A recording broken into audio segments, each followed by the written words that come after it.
Hello friends, welcome to my channel. और आज मैं आपके साथ फेमस स्ट्रीट फूड पाव भाजी की रेसिपी शेयर करने वाली हूँ।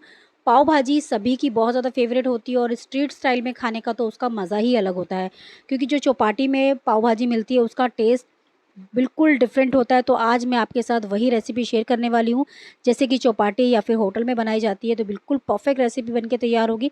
रेसिपी को लास्ट तक ज़रूर देखें। रेसिपी पसंद आए तो वीडियो को लाइक, शेयर और मेरे चैनल को सब्सक्राइब करना ना भूलें। तो चलिए स्ट्रीट स्टाइल पाव भाजी बनाना शुरू करते हैं। तो पाव भाजी बनाने के लिए सबसे पहले हम सब्जियों को उबालेंगे। तो यहाँ पर मैंने लिए हैं 3 आलू, जिसको मैंने डाइस में कट किया है। और इसमें मैंने एक छोटी कटोरी ली है गोभी। गोभी की क्वांटिटी आप आलू से हाफ रखें। आधा कप मटर डाला है इसमें, आधा कप मैंने गाजर लिए हैं और आधा ही कप मैंने बीटरूट लिया है। इससे कलर बहुत अच्छा आता है, इसलिए मैंने यहाँ पर बीटरूट का यूज़ किया है। अब इसमें डालेंगे स्वाद के अनुसार नमक और थोड़ी सी डालेंगे हल्दी, लगभग 1/4 चम्मच। अब इसमें डालेंगे हम पानी। तो पानी सिर्फ हम 1 कटोरी ही डालेंगे, ज़्यादा नहीं डालेंगे, क्योंकि बाद में हम सब्जियों को इसी में मैश करने वाले हैं, तो ज़्यादा पानी नहीं डालेंगे। अब इस पे हम ढक्कन लगाकर कम से कम इसे 4 से 5 सीटी लगाएंगे। पाव भाजी बनाने के लिए सब्जियां जो होती है वो बहुत ज़्यादा मैशी होती हैं, इसलिए इसको हमें एक्स्ट्रा सीटी लगाना ज़रूरी है, ताकि सब्जियां ओवर कुक हो जाएं और अच्छे से सॉफ्ट हो जाए। अब यहाँ पर हम एक लहसुन की चटनी बनाएंगे, जो खासकर चौपाटी पे पाव भाजी या फिर रेस्टोरेंट में मिलती है, उसमें ये चटनी खासकर डाली जाती है। इससे पाव भाजी का कलर भी बहुत अच्छा आता है और टेस्ट भी बहुत अच्छा आता है। तो यहाँ पर मैंने 8 से 10 कश्मीरी लाल मिर्च लिए, जिसको मैंने 2 से 3 घंटे भिगो दिया था। भिगोने के बाद अब इसे हम एक मिक्सी के जार में डालेंगे। तो यहाँ पर मैं बीज के साथ ही डाल रही हूँ, क्योंकि ये तीखी कम होती है, तो इसलिए मैंने इसके सीड्स नहीं निकाले। अगर आप चाहें तो इसके बीज निकाल सकते हैं। अब इसमें डालेंगे 15 से 20 लहसुन की कली और इसमें डालेंगे थोड़ा सा पानी, ताकि इसको पीसने में आसानी हो। और इसे हमें बिल्कुल एक स्मूथ पेस्ट बना के तैयार कर लेना है। इस चटनी से पाव भाजी के अंदर कलर, फ्लेवर दोनों ही बहुत अच्छा आता है। तो आप ये चटनी तो ज़रूर बनाएं, क्योंकि इसके बिना पाव भाजी में ना कलर आएगा ना ही टेस्ट आएगा, क्योंकि इसमें जो लहसुन का स्ट्रॉन्ग फ्लेवर आता है उससे बहुत ही अच्छी पाव भाजी बनके तैयार होती है। तो चलिए, हमारी चटनी बनके तैयार हो चुकी है और यहाँ हमारी सब्जियां भी अच्छे से उबल चुकी हैं। तो यहाँ सब्जियों को चेक कर लेते हैं। तो यहाँ मैं एक फ़ॉर्क से इसको चेक कर रही हूँ, तो बहुत अच्छा आराम से सारी सब्जियां मैश हो रही हैं। तो हम एक मैशर से अच्छे से सब्जियों को सबको मैश कर लेंगे। तो यहाँ हमने पानी इसलिए कम डाला था, ताकि ये पानी को हम वेस्ट ना कर सके। इस पानी का हम यूज़ करेंगे अपनी पाव भाजी में। तो यहाँ देखिए सब्जियां अच्छे से मैश हो चुकी है। तो चलिए पाव भाजी बनाना शुरू करते हैं। तो पाव भाजी बनाने के लिए आपको जो भी बर्तन लेना है वो बिल्कुल फ्लैट होना चाहिए नीचे से, ताकि पाव भाजी इवनली पक सके। तो यहाँ पर हमारे पास जो मार्केट में तवे होते हैं वो तो घर पे अवेलेबल नहीं होते, तो उसके लिए मैंने एक कढ़ाई ली है जो बिल्कुल फ्लैट है। तो अब इस कढ़ाई में हम डालेंगे थोड़ा सा तेल। तो यहाँ मैंने 1 चम्मच के लगभग तेल डाला है। तेल डालने के बाद इसमें हम डालेंगे बटर। पाव भाजी बनाने के लिए सबसे ज़्यादा इम्पोर्टेंट है कि उसमें बटर जितना ज़्यादा आप डाल सके उतना ज़्यादा डालें, क्योंकि बटर से पाव भाजी के अंदर बहुत अच्छा टेस्ट आता है। अगर आप चौपाटी जैसी पाव भाजी घर पे खाना चाहते हैं तो आप बटर डालने में कंजूसी ना करें। तो यहाँ मैंने काफ़ी सारा बटर डाला है। बटर की क्वांटिटी आप अपने अकॉर्डिंग कम ज़्यादा भी कर सकते हैं। बटर को अच्छे से मेल्ट होने देंगे। उसके बाद डालेंगे इसमें 1 चम्मच जीरा और जीरे को अच्छे से भून लेंगे। जीरे को भूनने के बाद इसमें डालेंगे हम प्याज। तो यहाँ मैं 2 बड़े साइज़ की प्याज डाल रही हूँ, जिसको मैंने बारीक बारीक कट कर लिया था। प्याज को आप अच्छे से चॉप करके ही डालें। जितनी ज़्यादा बारीक आप काट सकते हैं उतनी ज़्यादा काट लें। प्याज डालने के बाद इसमें डालेंगे हम शिमला मिर्च। तो यहाँ मैंने आधा कप शिमला मिर्च ली है, जिसको भी मैंने बारीक बारीक डाइस में कट कर लिया है। शिमला मिर्च को हमने सब्जियों के साथ इसलिए नहीं उबाला है, क्योंकि शिमला मिर्च बहुत जल्दी सॉफ्ट हो जाती है और बहुत आराम से गल जाती है। अब यहाँ पर हम प्याज और शिमला मिर्च को अच्छे से चलाते हुए भूनेंगे, जब तक कि प्याज का हल्का सा कलर चेंज ना हो जाए और प्याज का कच्चापन ख़त्म ना हो जाए। तो बस हल्का गुलाबी होने तक ही हमें इसे भूनना है, ज़्यादा डार्क कलर होने तक नहीं भूनेंगे। पाव भाजी एक ऐसी रेसिपी है जिसे बनाना बहुत आसान है, बट देखने में थोड़ी मुश्किल लगती है, मगर बहुत इजी तरीके से आप घर पे इसे बना के तैयार कर सकते हैं। अगर आप होटल जैसी या चौपाटी जैसी पाव भाजी बनाना चाहते हैं तो मेरी ये रेसिपी ज़रूर ट्राई करें। जब आप ये रेसिपी घर पे बनाएंगे तो सब आपकी इतनी तारीफ़ करेंगे कि आपको यकीन नहीं होगा कि आपने ये रेसिपी घर पे बनाई है।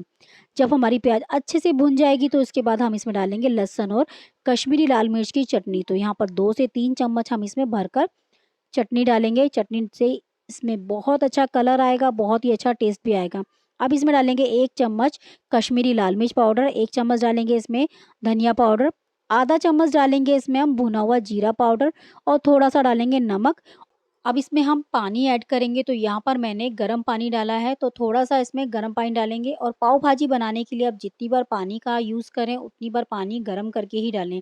क्योंकि गरम पानी डालने से जो आपका कुकिंग प्रोसेस है वो स्लो नहीं होता, क्योंकि जब भी हम नॉर्मल पानी डालते हैं तो उससे कुकिंग प्रोसेस स्लो तो होता ही है, उसके साथ-साथ सब्जियाँ भी प्रॉपरली पकती नहीं है। तो इसके लिए यहाँ पर मैंने गर्म पानी ऐड किया है। अब मसाले को हमें अच्छे से भूनना है, तो लगातार चलाते हुए हम इसको भूनेंगे ताकि मसाले का कच्चापन ख़त्म हो जाए और इसके ऊपर ऑयल अलग से सेपरेट होने लग जाए। जैसे ही मसाला भुन जाएगा उसके बाद इसमें हम टमाटर ऐड करेंगे। तो यहाँ पर मैं 3 से 4 टमाटर डाल रही हूँ, जिसे मैंने बारीक-बारीक कट कर लिया था। अब टमाटर इसमें डालने के बाद टमाटर को अच्छे से इस मसाले के साथ भूनेंगे और लगातार चलाते हुए हमें टमाटर को भूनना है और टमाटर को हमें अच्छे से भी गलाना है। अब इसमें 2 चम्मच डालेंगे पाव भाजी मसाला, थोड़ा-सा डालेंगे इसमें हरा धनिया और 1 चम्मच के करीब डालेंगे इसमें कसूरी मेथी। अब इन सब चीज़ों को टमाटर के साथ अच्छे से भून लेंगे। टमाटर को यहाँ पर हमें अच्छे से गलाना है, तो इसको हमें ढककर पकाना ज़रूरी है, तभी हमारे टमाटर अच्छे से सॉफ्ट होएँगे और अच्छे से गलेंगे। तो टमाटर को हमें ढककर करीबन 3 से 4 मिनट के लिए लो फ्लेम पे पकाना है, ताकि हमारे टमाटर अच्छे से गल जाएँ। तो इसे हम ढक देंगे और ढकने के बाद इसे 3 से 4 मिनट लो फ्लेम पे ऐसे ही छोड़ देंगे। उसके बाद हम चेक करेंगे, तो यहाँ देखिए टमाटर अच्छे से सॉफ्ट हो चुके हैं, बट देखने में थोड़े से खड़े लग रहे हैं। तो हम चमचे से या फिर मैशर से इसे अच्छे से मैश कर लेंगे, ताकि टमाटर अच्छे से सॉफ्ट हो जाएँ। तो हमें यहाँ पर टमाटर को अच्छे से मैश कर लेना है। टमाटर मैश होने के बाद इसमें हम ऐड करेंगे सब्जियाँ। तो यहाँ पर हमने जो उबली हुई सब्जियों को मैश किया हुआ है, वो सब्जियाँ सब इसमें ऐड कर देंगे। सब्जियाँ इसमें ऐड करने के बाद हमें इसे अच्छे से टमाटर के साथ मिक्स करना है, ताकि मसाला इवनली पूरी तरह से मिक्स हो जाए। तो यहाँ पर मैं एक मैशर से अच्छे से सब्जियों को टमाटर के साथ मिक्स कर रही हूँ। तो यहाँ देखिए हमारी जो सब्जियाँ हैं टमाटर के साथ बिल्कुल परफेक्टली मिक्स हो चुकी हैं।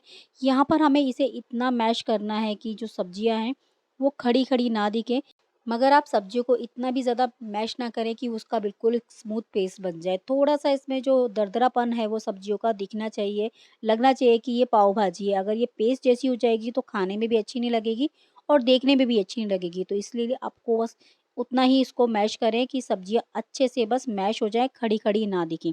तो यहाँ देखिए सभी सब्जियाँ अच्छे से मैश हो चुकी हैं, तो अब हम इन सब्जियों को अच्छे से मसाले के साथ पकाएँगे।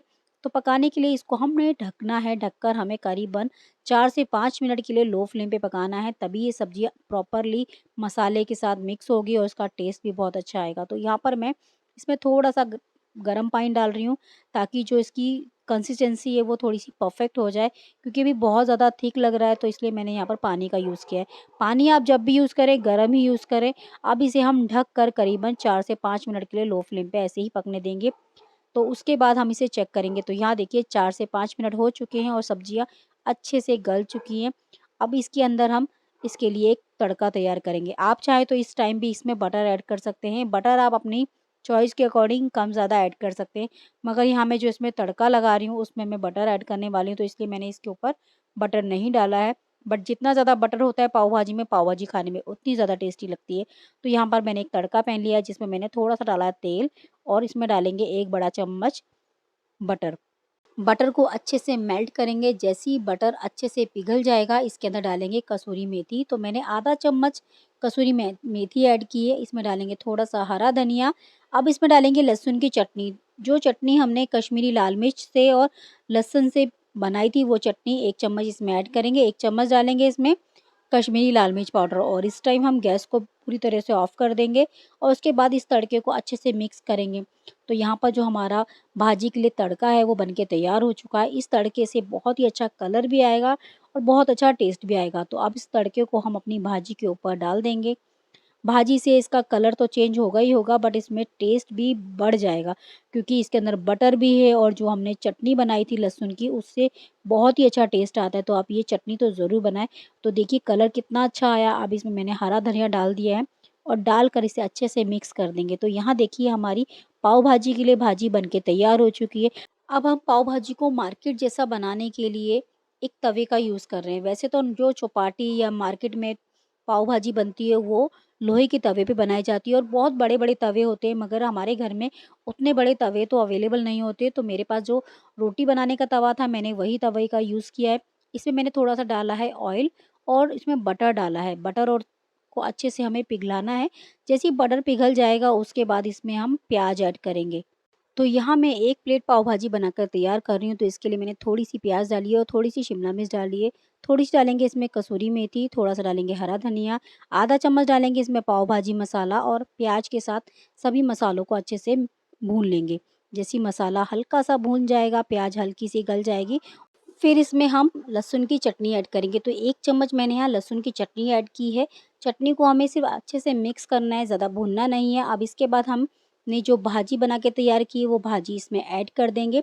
तो भाजी आप उतनी ही डालें जितनी आपके तवे पे आसानी से आ जाए, क्योंकि जो घर के तवे होते हैं वो बहुत छोटे होते हैं। अगर आप भाजी ज़्यादा डालेंगे तो तवे से गिरने लग जाएगी। तो यहाँ सिर्फ़ मैं 1 ही प्लेट बना के दिखा रही हूँ, तो इसके लिए मैंने थोड़ी-सी भाजी डाली है।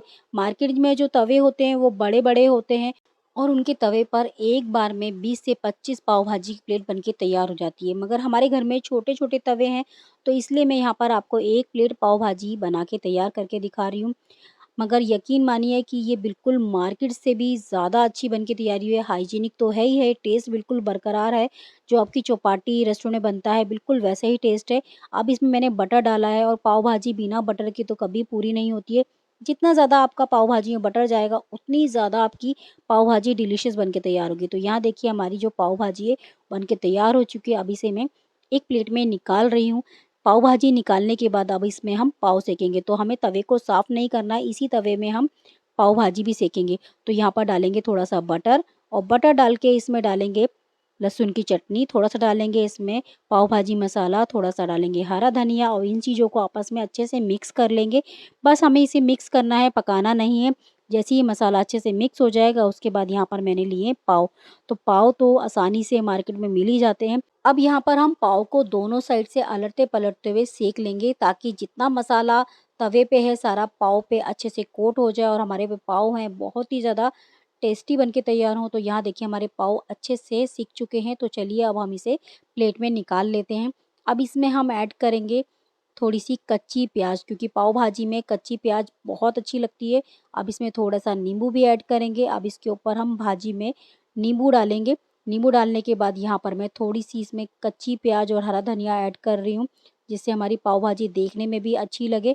और इसमें थोड़ा-सा डालेंगे बटर और बटर डाल के ये हमारी पाव भाजी की प्लेट बनके तैयार हो चुकी है। बहुत ही ज़्यादा डिलीशियस टेम्प्टिंग हमारी पाव भाजी बनके तैयार हुई है। आपको अगर मेरी पाव भाजी की रेसिपी पसंद आए तो मुझे कमेंट करके ज़रूर बताएँ। रेसिपी को ज़्यादा से ज़्यादा फ्रेंड्स फैमिली के साथ शेयर ज़रूर करें और रेसिपी को लास्ट तक देखने के लिए थैंक यू सो मच। मिलते हैं इसी तरह से न्यू रेसिपी के साथ।